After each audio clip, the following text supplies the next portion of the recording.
You're listening to Wake Up with Patti Catter, where we're overcoming trials with triumphs. Now, here's your host, Patti Catter. Hello, everybody. You're listening to and watching Wake Up with Patti Catter, and I am your hostess, Patti Catter. Today, I have Christopher Martini on the show with me. Christopher, welcome. Hi, Patti. Thank you for having me. Yeah, I'm really happy you're here. I can't wait for my listeners to get to know you a little bit and know who you are and what you're about. If you wouldn't mind just telling our listeners a little bit about yourself, that would be wonderful. Sure. I was born in Dallas, Texas, to an Irish American mother who was a parole officer, and to an Italian sculptor from Italy. So from Rome, Italy. So two major worlds colliding there. And then, at a very early age, my parents split up, and my mom remarried Stuart Margolin, who was a famous actor on the Rockford Files. He won 2 Emmy Awards. He was on a bunch of TV shows and movies. He was also a director. And they actually knew each other since they were 15 years old. The story goes that my mom was a juvenile judge in Texas, and my stepfather got had to go to court for speeding tickets, and that's where they met. So so we moved around a lot. We moved. I have a brother who's an actor, Max Martini, who was in Saving Private Ryan and Captain Phillips and The Unit and Contact. A lot of other movies and TV shows. My sister is a well-known costume designer in LA. She's done feature films. She worked with Spike Lee and Jonathan Demme, and but has now kind of settled into commercials. And every year during the Super Bowl, there's at least 2 or 3 commercials that my sister did the costumes. So we're a real family of filmmakers and actors, and we moved around a lot. We lived in LA after Texas, and then we moved up to British Columbia, Canada, where I grew up partly. And then after that, I moved to New York and went to NYU Film School because I always wanted to make movies. I used to run around our family farm with a crappy little video camera, making movies with my brother and my sister, and so I knew at a very early age that I wanted to make movies. Graduated film school, bounced around every department in the film business, and I was working on TV shows, doing camera, sound, and I got tired of the grind of TV film life, and I settled into editing. I became a union editor, but all the time, making my own films. And that's kind of where I am today. I'm still making films. I had a production company in Midtown Manhattan. We did pretty well. And now, I'm making films. I've kind of expanded I've also acted. I was a child actor in an HBO film with James Garner, John Lithgow, Margot Kidder. And then I acted in my own movie Trooper.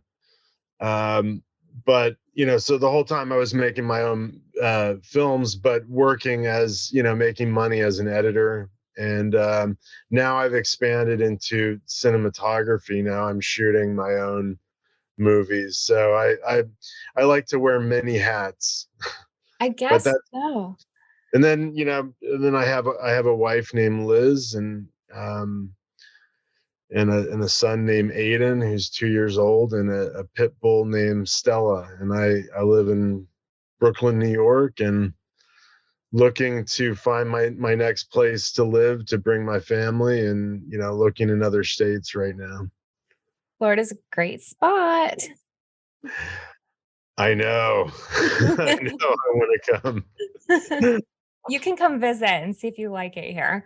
But I love it. I was just there because my wife's family has a place there, and I couldn't believe how many people were there. It was really, you could see that been a huge influx of immigration there. So That's true. Yeah, that is true. The traffic is crazy sometimes too.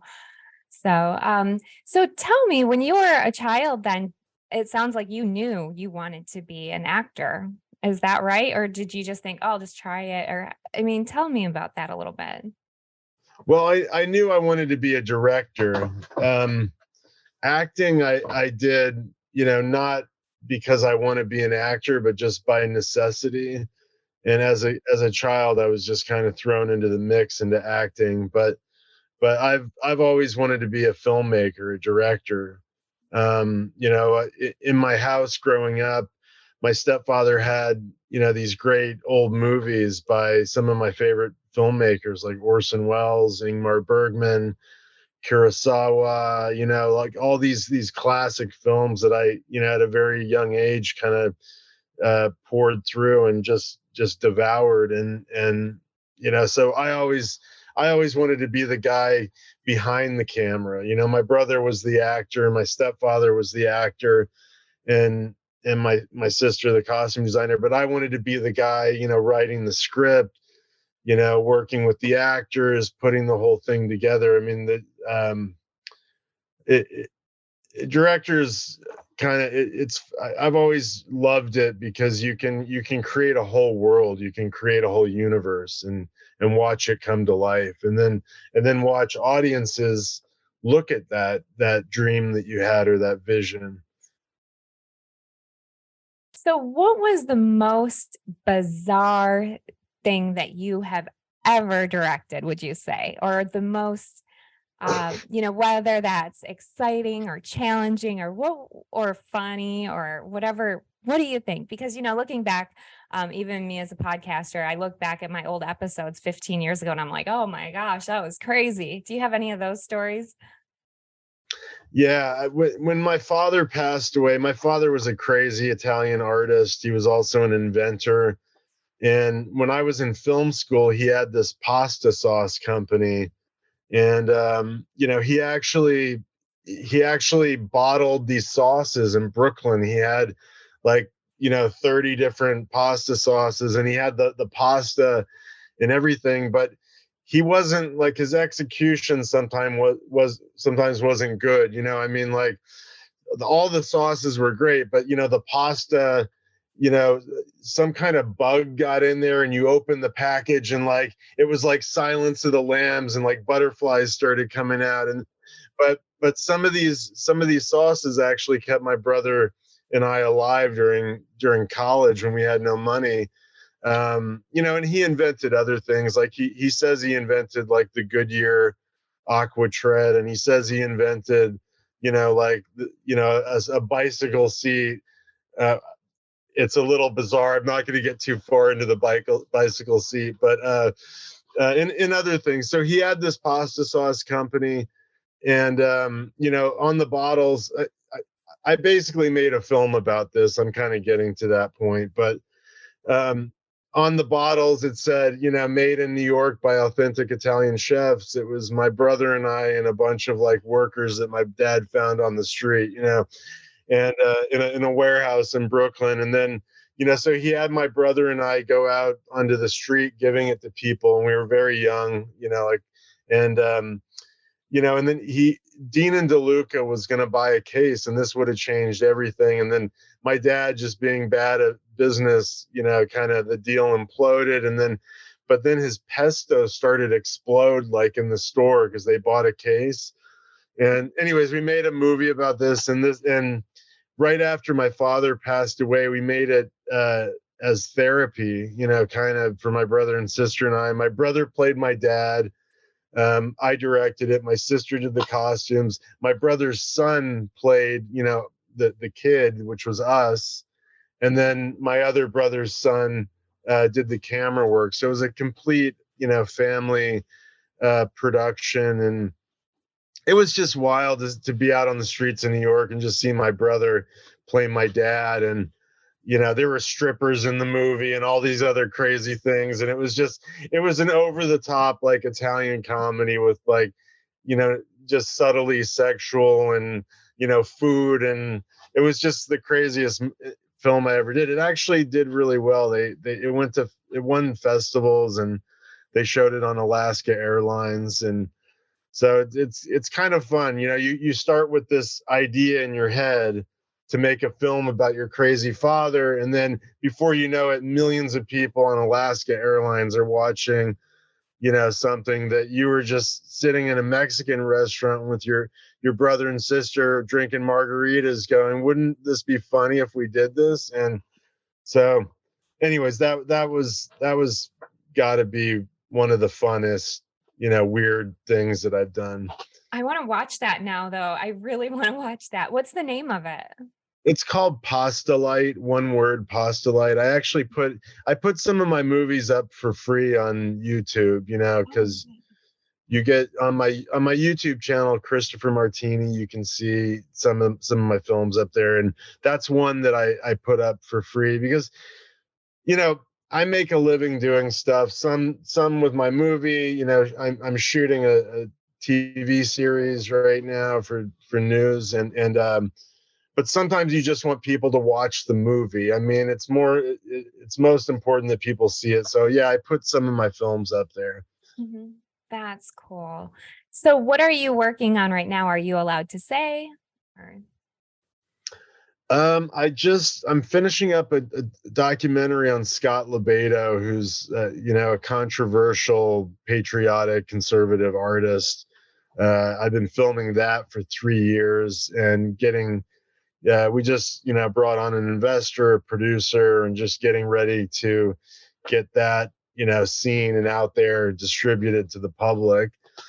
I've been working on that a long time. I directed, shot it, cut it, everything. 3 years. So I'm doing that. And then I do a lot of, as veteran related stuff. And that movie deals with, veterans as one of the topics in the film. And I just finished a music video for Shannon Book called Dear Mom, that is honoring Gold Star families, and that's going to come out. And that's a really emotional, powerful video for a song that was that just blew me away when I saw it. So I'm really, really excited to to get that out. We're almost finished that editing. That was funded by Operation Encore, who helps veterans who are singer-songwriters. So really cool project. I shot that in San Antonio with a crew made almost entirely of veterans. I mean, I've actually trained veterans to work on my films as crew members. So now I have my own little crew of veterans, and I love it because they show up on time. They don't complain. If it's raining, you're not going to hear anyone complaining. If we got to get that shot and we're running a little behind and people are getting hungry, on a regular film set here in New York, you're going to get, people swearing at you, screaming, but yeah, this group of people that I work with now are really, really amazing. That's cool. So how did you start working with veterans? My veteran thing started, well, my passion started during 9/11. It was 9/11 had me, that was like sort of the war of, Afghanistan, Iraq. Those were our wars of my generation. And, 9/11 hit. And that's the first time that I, saw conflict on TV and combat. And then I got hired to edit a documentary on Gulf War veterans. So I was pouring through like tons of footage on veterans, and it really, shocked me. It made me sick. Some of the things that were happening to veterans. Uh, I saw combat footage that really was, yeah, I'd never seen anything like that before. But the thing about that documentary that changed me was that it was about veterans coming home and then having to go through the labyrinth at the VA just to get care, So that's what did it for me is my grandfather was a World War II veteran, and I couldn't believe that, these men and women that were going, risking their lives so that we can live in safety and security. Like, I didn't know how hard it was for them when they came back, that the military doesn't teach them, they teach them how to kill and how to survive, and they don't teach them how to, to deal with that trauma when they come home. And then when they're sick, they have emotional, uh, physical injuries, and then the VA, they have to jump through hoops. So it was disgusting, and that's why I made the film Trooper, and where I play an Iraq veteran coming home from war, and my dad's a Vietnam veteran, who's dying from Agent Orange, essentially. And we both have PTSD in the movie. My brother is my brother in the movie, and he's still deployed. But when I made this movie, I had real Iraq veterans in the movie. I had an Iraq veteran as my executive producer, and I screened this film to veterans like all over the country, like veteran groups, and World War II veterans for the 101st Airborne, were coming up to me saying they had never cried during a movie, and so I was making friends with these people, and it became part of my life, and I've always felt like if you're a filmmaker and you make a film about a community, you have to, you essentially make a promise to that community to tell their story truthfully, and you in your own personal life can't abandon them after the film. So it's really, they've become my community essentially. And sorry, I get um they I look to them as an example because uh they show me what sacrifice is and what duty is, and they're just great people. I feel that 100%. I know it. My husband's a veteran, and I'm a big advocate for military veterans. And I know they appreciate that so much because believe it or not, there are people who come into the community and they'll use the veterans and then they leave and they never see them again.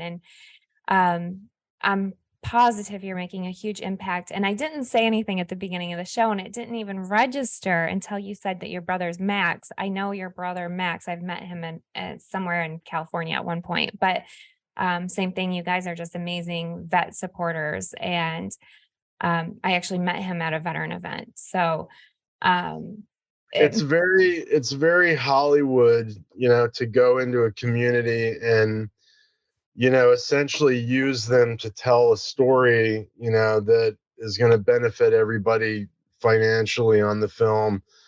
And then, there's been horror stories of communities just being ripped in two, like the Native American community. I made a Native American film. There's stories about Dances with Wolves like that, and I'm also launching an online film school pretty soon. I'm working on that now. And that's one of the things that I'm going to teach is just sort of this idea of like responsible filmmaking. That you have to respect the people that you're telling their story, and not even when the film's over, and you have to tell it truthfully. Um, I had an actor in Trooper who was in the film Green Zone, and that director totally twisted. I know there's a Rangers, Special Forces Ranger friend of mine, Monty Gonzalez, that movie was based on him. And that director sort of, told him one thing, and then, when the film was finished, he completely flipped his story into something political, like anti-war. Anyway, so my point is that when I do my film course, I want to teach people how to be responsible filmmakers, and responsible also in the subject matter that you know that you're putting out into the world. When you make a film, that film it's going to go into people's living rooms, into their eyes and into their head. And it's like, what are you giving the world? Are you giving the world something good that it needs, or something, bad that it doesn't need? Anyways, Mhm. That's rambling, but amazing. When do you think your course will be out? Do you know yet, or you're just putting it together right now? it's funny, I'm writing the scripts for screenwriting, but I'm hoping in 6 months, 4 to 6 months, that the screenwriting section of it will be out. This is going to be the most massive thing that I've ever done. I've finally realized that, um, I know a lot that people can use, especially veterans. I'm going to have veteran first responder discounts, that they have a way of telling their story. I'll give them the tools that they need to tell their story, and also turn their trauma into art, because I do think that, uh, writing, making a movie is very therapeutic if you know how to turn your trauma into story, um so yeah, that'll be one of the things that I go into in my film class. That's amazing. And I'm curious because I know my listeners will be curious. During that course, are you going to teach people how to actually start at the beginning as far as I'll just use my daughter as an example. She's really interested in becoming a director. She wants to, but she has no idea where to start. And she's 22. So she's been to college, she's been in theater classes, she's done a lot of acting, but she's said to me the other day, I don't even know where to start. So, are you going to cover things like that in your course? Yeah, I mean, that, like, where to start in terms of the writing, or Well, she's great at writing, but she said, there are schools for directing. You can go to college for it, but she feels like college courses aren't the way to go. I don't know why. yeah, the problem with college is that you get a lot of professors that are very, set on one way, or one type of film, or one type of student, and so you get into really kind of box like thinking, and you honestly don't need to spend that amount of money to learn the things that you can learn by watching movies, or watching special features on DVDs. Well, I know DVDs aren't really out there too much anymore, but all those special features are available somewhere.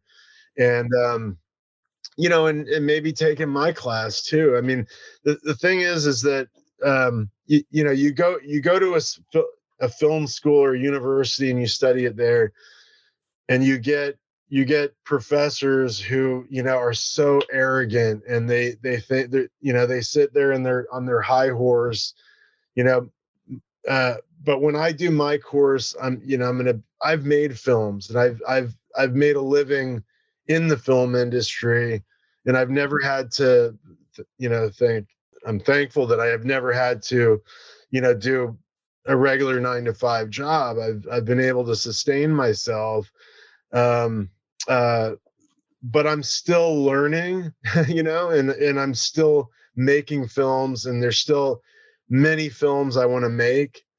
So, with they're going to be learning from somebody who's out there doing it. And I've every year I make so many films, and I'm going to keep doing that. Yeah, I think that's a big difference too, because she did mention, these college professors, I don't even know if they've produced anything in many cases. And I don't know how that works either. So I'm not sure. They have, but they've retreated to the classroom. I'm going to still be out in the field, and with the film tutorials that are out there, you've got the master class on one end with like guys like Scorsese and Herzog and all these big directors. They're not really telling you how to do it. I mean, they're giving you stuff, but they're not letting you into their method, you know. So that those master classes are for people that want to watch it to say that they're kind of going through the motions to fulfill their dreams, but there's no actual practical steps on how to apply that stuff that they're talking about.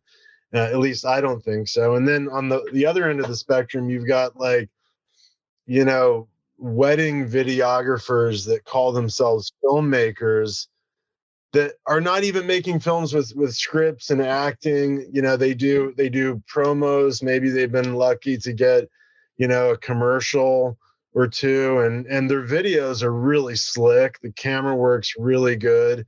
It looks really good, but they're not filmmakers because they're not telling a story, you know. So I'm what I'm going to do is kind of fall in the middle of that, and actually give people what they need and not alienate people who look at Hollywood and think, well, I'm never going to be like that guy, you know? Mhm. So, That's amazing. Where can people find you on social media? Do you have a website? Give us some more of that information. yeah, I mean, right now I'm trying to send people to my YouTube page, which is Christopher Martini. I've got a lot of my videos up there. Subscribe to me there. I'm on Instagram as Triple Martini Prod, one word. But yeah, and then my website is triplemartiniproductions.com. Awesome. And those of you listening, you can go to the show notes and I'll have all of the links. If you're watching, you're going to see them on the screen. So Christopher, is there anything that you want to tell the audience while you have this platform, of anything? I don't care what it is. What do you want to tell the listeners right now? I usually don't give people that broad of an opportunity, but whatever Ooh. you want. Um, well, since we're on the topic of film, you know, I think, and we didn't get into politics today, which is good, you know, in some ways, but you know, I think there's a general consensus that, you know, at least in conservative circles, you know, that the country's, you know, a little bit going down the tube. You know, but since we're on the topic of filmmaking, you know, I would just say that, you know, if you want to make movies, you know, find a way to bring, you know, your filmmaking, your storytelling, cinema, you know, back to the old days when we knew how to tell stories, when it wasn't just about, you know, nudity or violence or swearing and, you know, all these things that we're so desensitized to. If you're going to make movies, try to, you know, again, make responsible movies and try to bring American filmmaking back to how it was, back to how it was in you know, in the 50s and 60s and 70s, when the rest of the world actually looked up to us and looked up to our quality of stories. You know, that's one of the things that I would love to teach people, you know, what I'm passionate about and how to do that. So yeah, just bring it back to the golden age. That's my only Mhm. Yeah, advice. that is so amazing because, I was thinking about that just recently. I turned on this really cool show. I thought it was amazing. First episode was like so good. Second episode, so good. And then all of a sudden, the third episode for an entire hour, I was fast forwarding, just trying to get through their agenda, of this new series. And it was feeling like they were just trying to shove their belief down my throat that whole entire episode, and it lost me. It was just like, I'm not gonna watch that, I'm not gonna support it. But yeah, what happened to those old great shows? I mean, I if you could I have share. something. I have something. Ooh, I love it. That's the year I was born. Me too. I I just do had have one. something. I do have something else to say that, I don't think I've ever said this in an interview before, but, if you're watching a movie, and especially if you're watching an older movie that was made, pre 70s, pre late 70s, Mhm. just slow down. Try to watch the movie. Really listen to what the actors are saying, try to practice your patience and not wanting to flip and not wanting, like, rapid editing, and like just absorb what is happening on the screen and try to pick up, the subtleties, and just calm down, and watch it, because I feel like, you know movies are declining also because our attention span is declining, and so the quality of stories are declining. So if we can teach people to actually, have that patience and that calmness when they're absorbing something like that, I think it's going to help, reverse the storytelling back to, where what the rest of the world is still doing. It's just us. We're just moving too fast. Yeah, it's true. It is so true. I know they say now you have 3 seconds to hook somebody on social media. That's it. Um, that's crazy. Well, yeah, the social media rules you kind of have to adhere to. Um, but the movie theaters are all shutting down because we're making films for people's living room. So go to the theaters and watch these long movies. That's my only advice. Mhm.